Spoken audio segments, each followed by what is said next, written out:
Good afternoon, everybody, and welcome to Who Knew? Today we have resident Ann Archer, who is going to be interviewing Elizabeth Seidel Morgan, known more... Southern. Yeah, Southern Way. I just had to make sure I was pronouncing it correctly. But she is probably known more familiarly to you all as Buffy Morgan, our resident poet. So I know they're going to cover some great material today, and we are recording this, so we'll be airing it on TV 970 at a later date. And then after their interview session, we'll have some time for Q&A, and there's also going to be some handouts on the back table. So without further ado, I'm going to turn it over to Ann. Thank you, Whitney. And this is going to be very difficult because Buffy Morgan and I, as many of you know, hardly know each other. We didn't teach at St. Catherine's together. We didn't be part of the two families that did lots of things together that we're not going to tell you about. So let's be more formal now. Let's see. Buffy, you were born in Atlanta. You went to Holland. You know the best part. They can ask us later, but we don't have to tell them. Okay. All right. Let's see. You were born in Atlanta, went to Holland. You married Johnny Morgan right after school. That was done in those days. Yeah. And after that, as was done in those days, you had 3 children. That's right. That waited. In the middle of all of that, when did you start to write? When did you first write something? When I was a child, I wrote a poem, and my grandmother, who was living in Brussels, Belgium, because she married a Belgian, and that's where Seidel came from. It means bear mug in Brussels. Ah. Really? A Seidel? So were you published in Flamand or English or? And she published me in English in the Seidel Quarterly, which she put out in Brussels. And I was about 5. And that was my first published. And so you've been published internationally ever since? Well, once. But mainly from in Louisiana. LSU has been my publisher. And we'll get to that. Okay. But shortly after you were married in Richmond, you and Johnny were in Richmond, you started teaching. And how did that come about? Well, that was one of those amazing things that happened in life.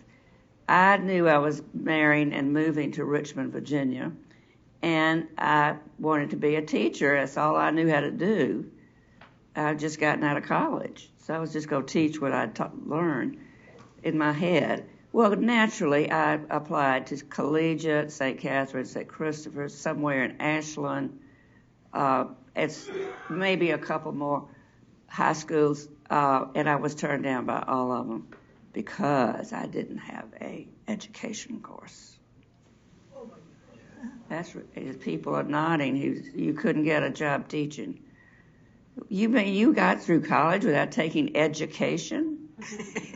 Well, anyway, that was the story. And then what she wants me to tell about was the miracle that happened. The teacher of juniors and seniors in English at St. Catherine's School had a complete mental breakdown 6 weeks before school started.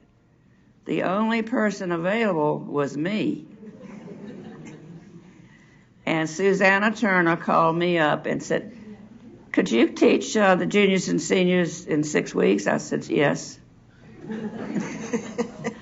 But I didn't reckon for the summer reading that I had to do in 6 weeks, which was always heavy, 4 or 5 books.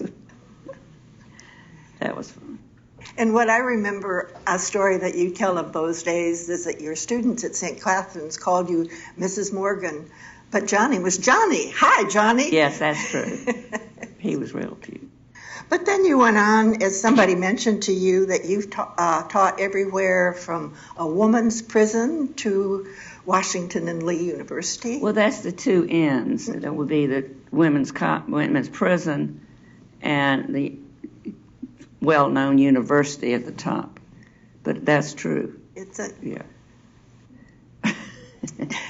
Tell us about some of your experiences teaching at the women's prison.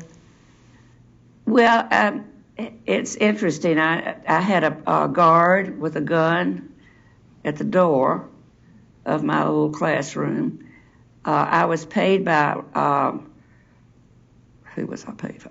Somebody was supporting a class for students who were capable of going on to getting out and going to school. And they were given credit for taking my class and many other people's classes. So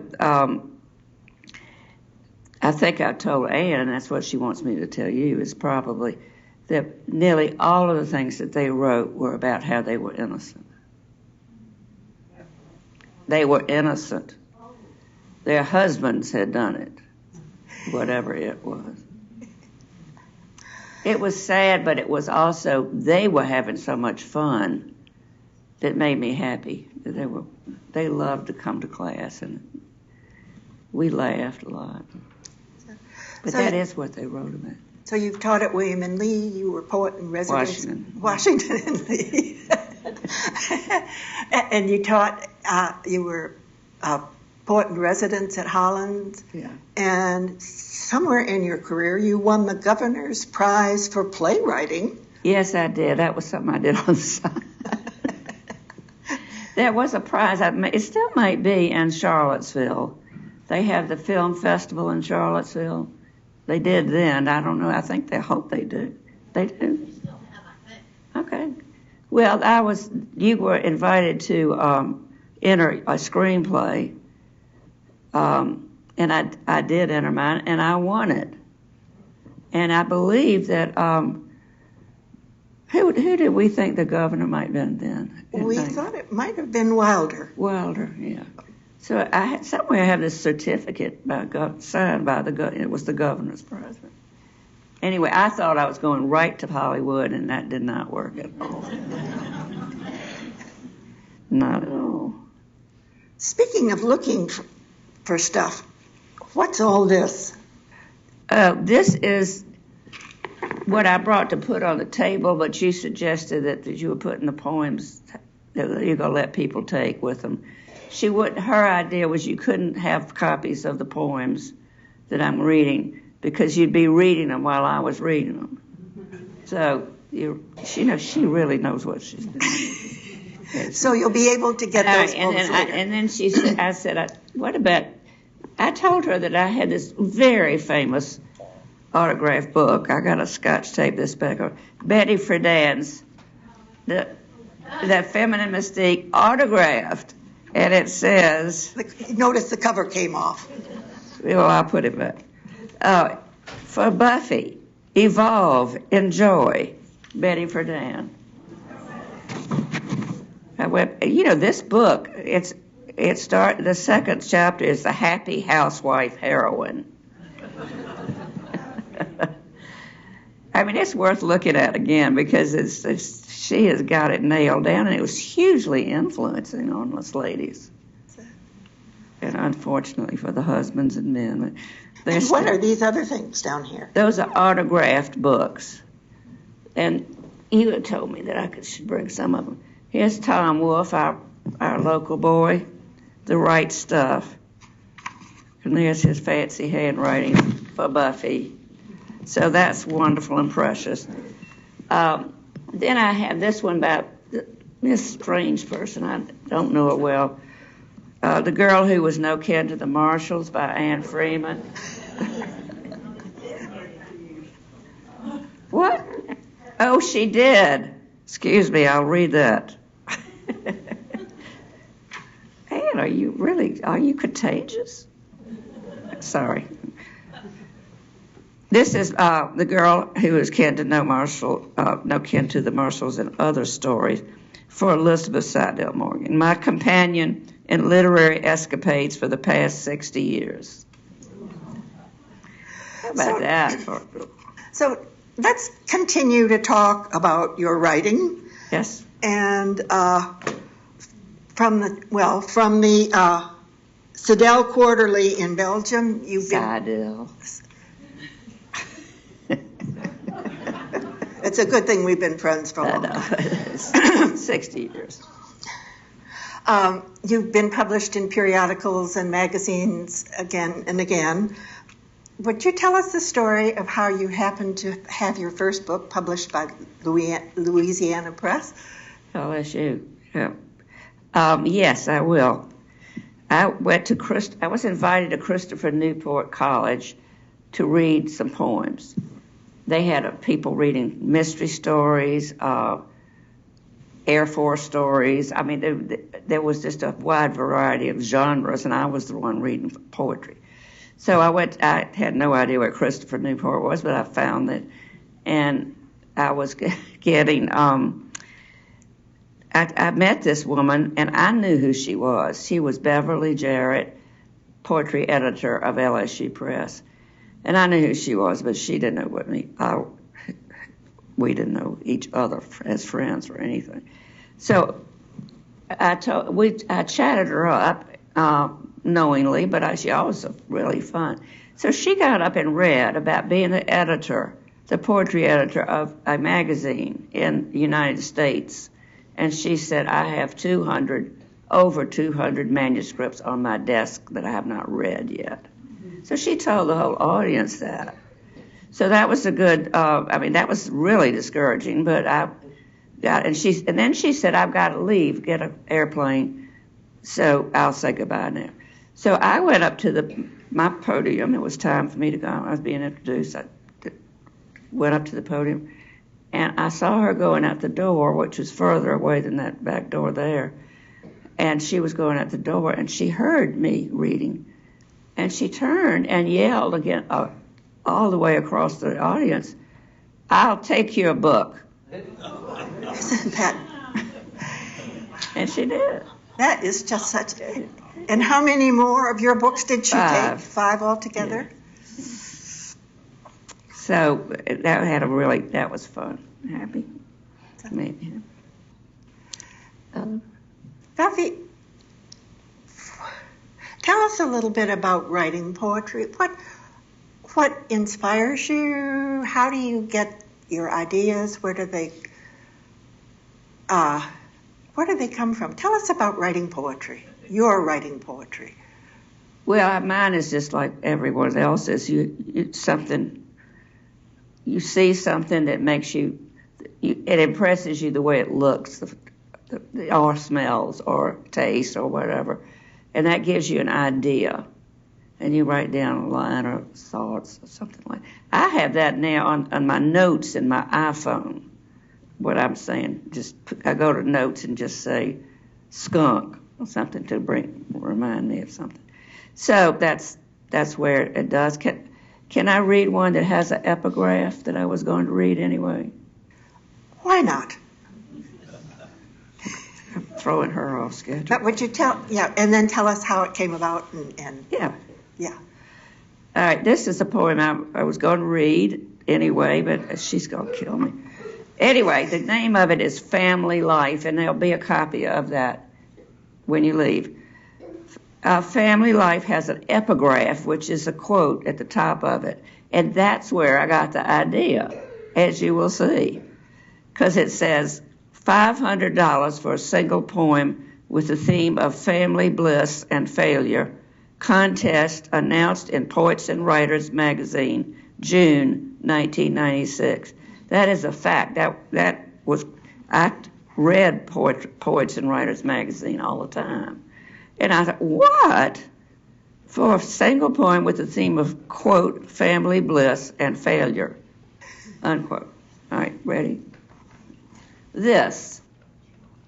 Brown-haired boy ambling up a mountainside, picking a tune on his banjo, his little daughter making her own way on lamb's legs through the thick April grass, and they're mine. Boy, baby, I can even claim the framing.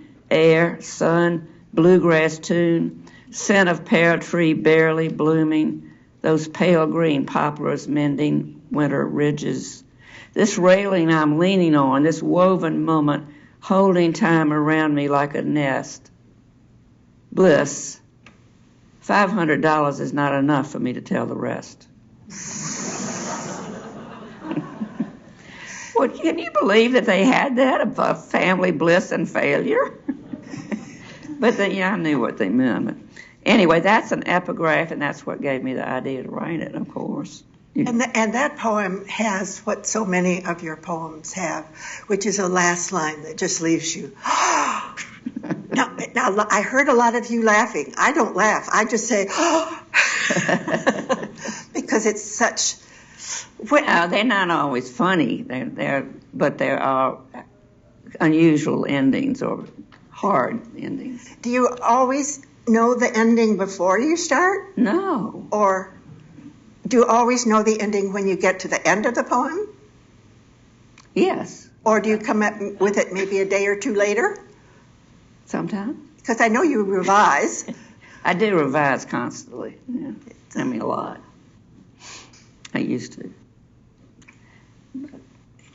What you told me a story about driving along and saw something, or you were driving on the interstate, or I don't know where, but driving. I would just, more than once, driving, I had an idea and I just pulled over, causing several wrecks. No, I would find safe, but I'd pull over to write it down or note it somehow. Do you ever? Is it something that you dream and you wake up and write it down, or more like something that you see or hear? But not much. You know how dreams are. Just about the time you're going to write it down, you've forgotten it. So I have a couple times. Derek Kannemeyer, who will be speaking here this summer, who's also a poet, says he always knows the end of what he writes before he starts. And which made me think there are so many different approaches to being creative. John Grisham said that about his novels. That he knew Yeah, he always knew that. But you're usually really pretty prompted by something that begins it. Yeah, I don't approve of knowing the end. Well, if you're John Grisham, you know that. Well, maybe.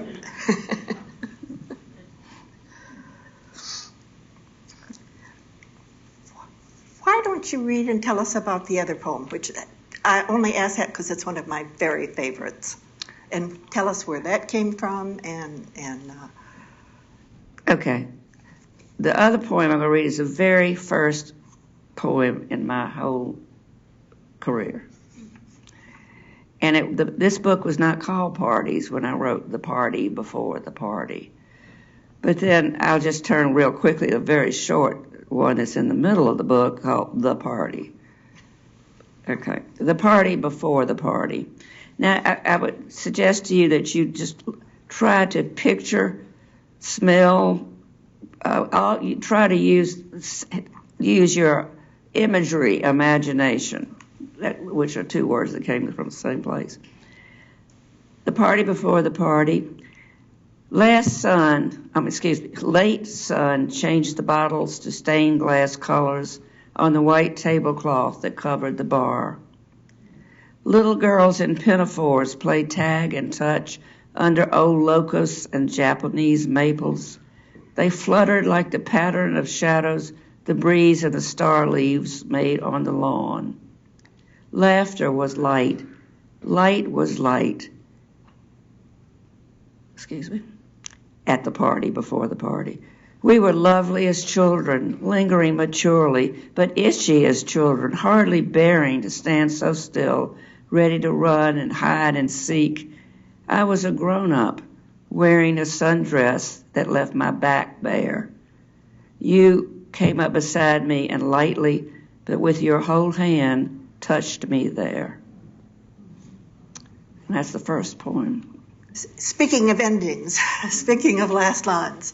Well, and thinking of imagery, I mean, it's supposed to make you feel a little sexy or something. I mean, read it again and give us all right, follow the imagery.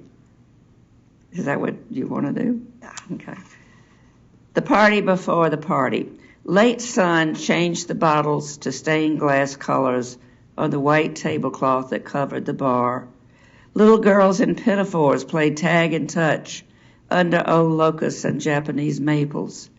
They fluttered like the pattern of shadows the breeze and the star leaves made on the lawn. Laughter was light, light was light, iced drinks were light at the party before the party. We were lovely as children, lingering maturely, but itchy as children, hardly bearing to stand so still, ready to run and hide and seek. I was a grown-up, wearing a sundress that left my back bare. You came up beside me and lightly, but with your whole hand, touched me there. And you could see why that's the first one. Innocence and all that. And it's full of things to see and smell and hear, and then ending with touch. I mean, yeah. You want to? This is the in the middle of the book is called The Party. It's very short. It's an old story. What happens later? How dark the dance is. How loud. How drunk. Talking is shouting. Touching a joke. Shadows of solo dances writhe like snakes up the walls of the barn to the rafters and sink down again when the music breaks and rise and fall and rise and fall in the smoke. That's reality. Or, anyway, I had no intention of naming the book The Parties, and I owe that to Margaret Gibson, who is from Richmond at first, and now she's up north. But she suggested that she should name the whole book The Parties. So the last poem in the book is called one of my favorite poems, not by me, Luncheon of the Poetry, of the Boating Party. And that was about the painting, Luncheon of the Boating Party. So they all came together. Buffy, what do you say when people ask you, what does this poem mean? I just don't know what to say. That's what I hoped you'd say. If they're really earnest and they're young, and I don't know, I'll help them through it. If I'm teaching a class, I'd definitely help them. That's something that I told Ann, I bet there won't be many people here because it says I'm a poet. And usually people go, they think back to their poetry, their English teacher, and how mean she was, and how she made them memorize the poem, and just turn them off completely. But I loved it all along. And thank you for being such a big audience. She said, you just wait. I said, nobody's coming. It sounds a little bit like Bob Kluel, who said nobody was coming Monday, but people did. So, when you read Proof Rock, is that in this first book? I think it's in Long Mountain. Is this one? I think so. I don't think so, but it might be. I think it was in my first book. Because that was when I was reading T.S. Eliot. It's not in that one. We'll see, and if not, it's up to you to find it.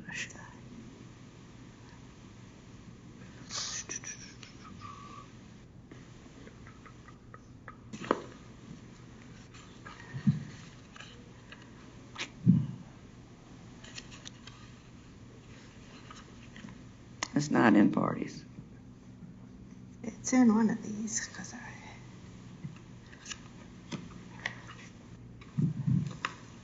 maybe it's in the article. Oh, it will be in the article that's handed out at the end. So if we don't read it now, you'll see. Oh, that's right. It was printed in the Richmond paper. There was an article about this book on Long Mountain in the Times-Dispatch with a great picture of you quoting in entirety two of the poems, including Proof Rock and including the one about unarmed, which is in this book. Yeah. That you'll be able to pick up at the end. Yes, you can pick it up at the end.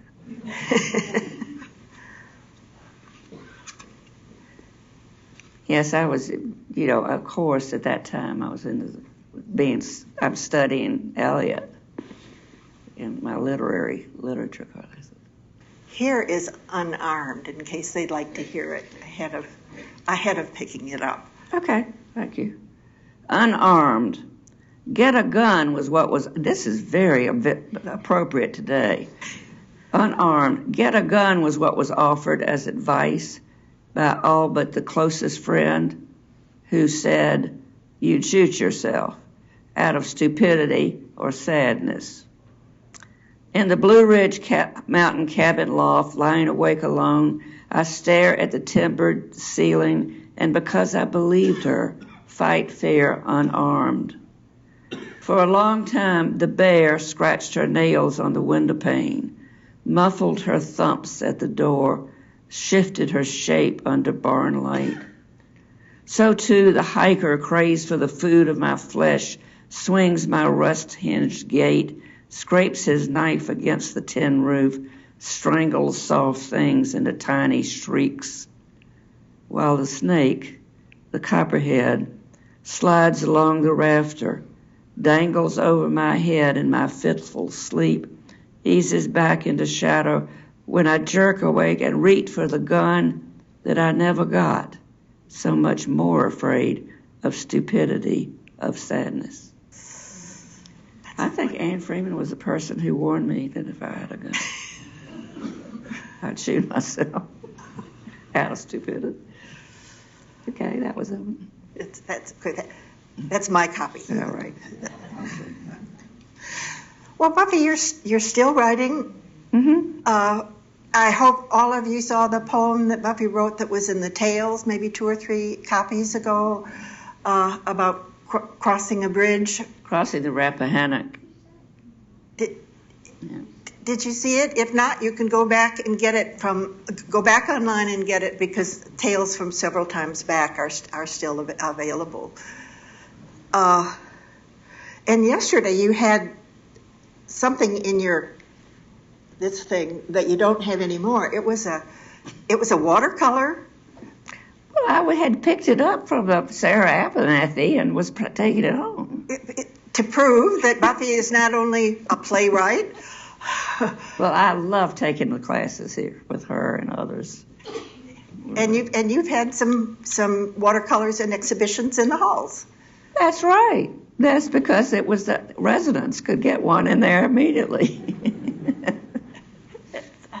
All you had to do was leave it there on the floor. Yeah, but I've had a wonderful time with the classes here. And among your teaching adventures was teaching here long before you were a resident as part of St. Catherine's Senior Summer. You taught poetry classes and writing classes.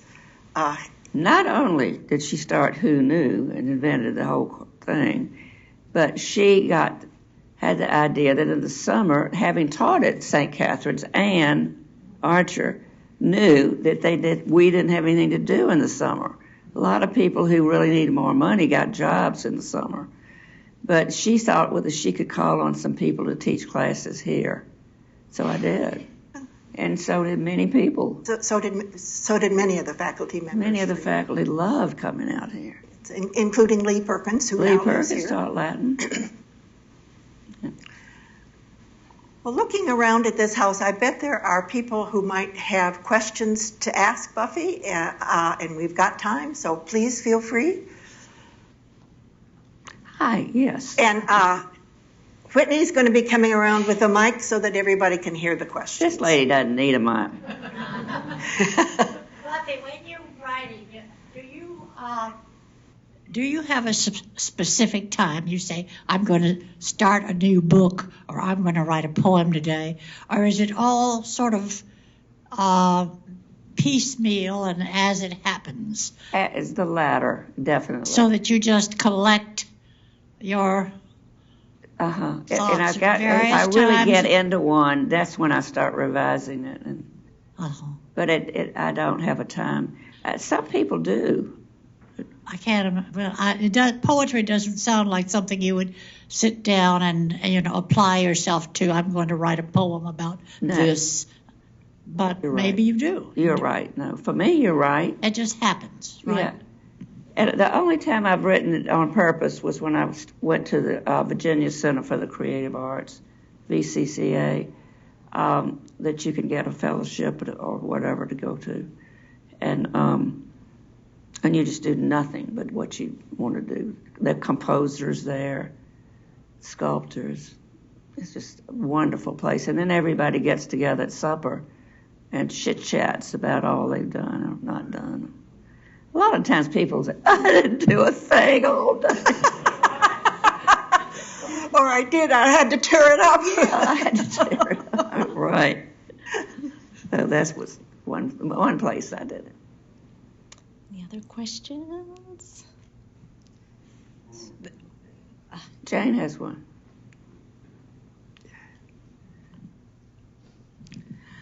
Buffy, is that right? Do you just walk around and all of a sudden, bingo, something pops in your head and you have to start writing right now? Well, as I think I mentioned it, or maybe to others people, I mentioned that now I put it on my notes in my iPhone if I have a sudden thought like that. Other times it might have been an envelope of a bill. Oh, yeah. Whatever. Or just wherever. Well, on, then, on my hand sometimes. How long does it take you to sit down and write something? Do you just sit down and write it and that's it?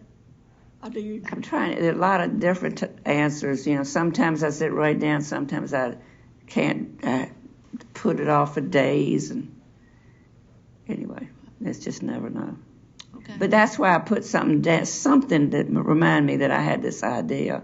And if it's an epigraph like the one about the bliss and failure, I will write that down. That somehow has given me a thought to write about. Thank you. Thank you. Other questions? Here's a question over here. Yes. She's so graceful. Yes. Thanks, Whitney. Buffy is such a wonderful poet, but she is a very seasoned and wonderful teacher.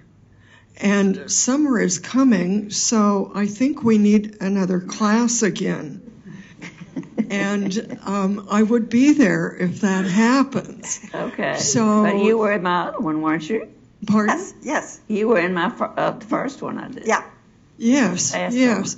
But my real question is, how different was teaching those of us who were in that class compared to the kids that you've taught and the work that they do and the way in which you conduct a class with orderliness? The students are all homogenous. They're all the same age. They're all the same level in life experience.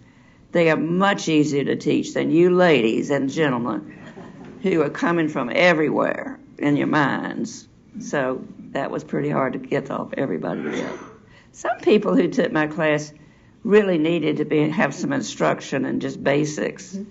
Some were already poets, so that was Cass. She was already. Well, I think one of the reasons why Gussie Bannard wanted St. Catherine's teachers to teach here was exactly for that reason. They were used to 16 and 15-year-olds, and here they had people with worlds of experience, as we're discovering, and who knew? That's right. Yeah. Other questions? Here's a question. Okay. We're making Whitney run from one side of the room to the other. Exercise today. Yay. Like a little deer. This is about teaching, because you said that memorizing turned the students off. You're sitting next to two English majors here. Uh-huh. And hello. We quote poetry to each other often that we learned in school. Yeah. And I only did student teaching and then went into the library work. But I just feel it's very valuable to memorize poems, and the fact that the education system has kind of given up that is really sad. Well, I do think there are two views on that, and I just think that the people who were in high school where they were made to do that, they didn't even like poetry, period, and then they had to memorize something. That's what I mean. But everybody I know has memorized the beginning of the Canterbury Tales, haven't they? Would you please all recite it? Wanda Aprilla with the shore of Sota, the drop to Mark. Listen. About the vervain and switch. Look. I can't do that. I'm a French teacher, but I can recite some French poems, but I won't. No, yes, you may. You go ahead. But I can't do Canterbury Tales. Well, that's just kind of a famous one that people remember. You heard all those people. Other questions or comments? What was the subject of your screenplay that you wrote? Good question. Oh, thank you, strange lady. The name of it was Queen Esther, and I wrote a screenplay based on a short story that I had written about a black maid and a white child. Based pretty much the name was actually the name of our maid, our family maid in Atlanta. Queen Esther was having no discriminatory things in her life, and she wore a turban. She was 6 feet tall. She wore a big red belt, and she allowed me to walk with her to the bus stop in Buckhead. Buckhead at the time was just a place; it wasn't a whole area. At any rate, that's about Atlanta, and her name was Queen Esther. And my father called me in. This is just a straight story that I wrote. He called me in and said, "What this maid of ours named Queen Esther? Why does she need to be paid by check?" He said, "I pay by cash." And she said, No, excuse me. That was, he had paid her by check. And she asked me, didn't make me ever. I wanted to go up to the drugstore where she was not allowed to cash her check. So she told me that your daddy pays me by check, but I can't get them cashed. So that was the whole story, was about her pride. And it's a sad story because she's, well, I can't, you don't want to hear the whole plot, do you? It sounds like we do. All right, that's the part of the plot that causes the ending is that this next door neighbor was 12 and I was 10, and he wanted to play games in the bushes. Well, you know how that is if you are a girl and you see it happened to somebody else. And so I didn't know what game he wanted to play. And so he was really molesting me. And then he said something about that he needed some money to not tell what I'd been doing. This is true. I'd like to kill him. I hope he's still alive. Spencer Clark, if you ever run into him in Atlanta. At any rate, so I told Queen Esther that, and she said, "What? That's blackmail. That is," and she went into this litany of things it was. She said, "That's men mail. That's blackmail. That's," and she went ranting, so when I said goodbye to her, she said, "I ain't coming back no more. Your daddy's let me go." And I said, "Oh, no." Oh.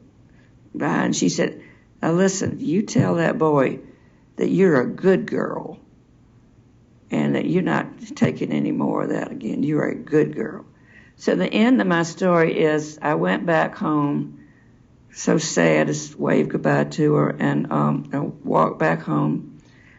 And I never did tell my father that I was, or anybody else, that I'm a good girl.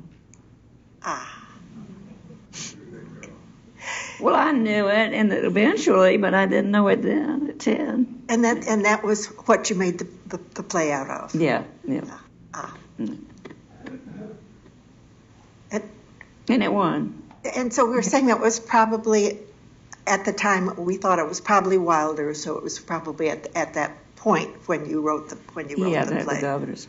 But the thing that was going on right then was that I got the reaction from an agent or anybody I tried to deal with about selling it, getting to Hollywood, where I was envisioned Hollywood, and I was ready to go. And anyway, they all turned me down, the people I tried to get to do that for me. And the reason is because The Help had just come out. Yeah, it was just, they said, we've had enough plays about little girls and the black maid. Times they are changing. Yeah, times, yeah. Okay. You want to ask for any more questions? What? I hope there are more. I hope the questions have brought forth more.